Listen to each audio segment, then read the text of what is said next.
शाळेतून एक मुलगा घरी आला. घरी आल्याबरोबर त्याने आईच्या हातात एक पत्र दिले. त्याच्या शिक्षिकांनी ते पत्र आईस देण्यास सांगितले होते. आईने पत्र फोडून वाचले. वाचत असताना तिच्या डोळ्यातून अश्रुधारा वाहू लागल्या. पत्रात लिहिले होते, आपला मुलगा अत्यंत मंदबुद्धीचा आहे.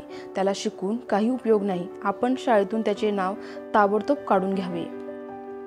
पत्र वाचून पूर्ण झाल्यानंतर आईच्या डोळ्यात पाणी आले. तेव्हा मुलाने विचारले, या पत्रात काय लिहिले आहे आणि हे पत्र वाचून का रडत आहेस?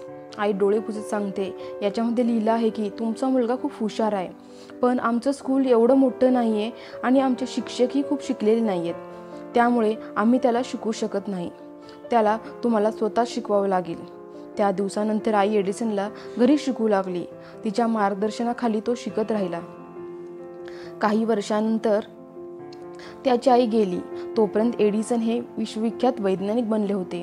त्यांनी फोनोग्राफ, बल्ब यासारखे अनेक शोध लावले होते. एके दिवशी एडिसन हे आपल्या जुन्या वस्तू काढून बघत असताना त्यांना तो जुना पत्र सापडतो. त्यांना अजूनही आठवणीत होते की ते शाळेत हुशार आहे म्हणून दिले होते. जेव्हा ते पत्र उघडले तेव्हा त्यात लिहिले होते की तुमचा मुलगा हा खूप मंदबुद्धी आहे, त्यामुळे त्याला शाळेत पाठवत जाऊ नका. त्याला शिकवायला आमच्याकडे अजिबात वेळ नाहीये. हे वाचताच त्यांच्या डोळ्यातून अश्रू आले. त्यांनी आपली डायरी काढून त्यात लिहिले, एका महान आईने एका मंदबुद्धी मुलाला या युगातला सर्वात मोठा वैज्ञानिक बनवले. तात्पर्य, आईचं प्रेम आणि तिचा आत्मविश्वास यामुळे तिच्या मुलाचं आयुष्य बदलू शकतं.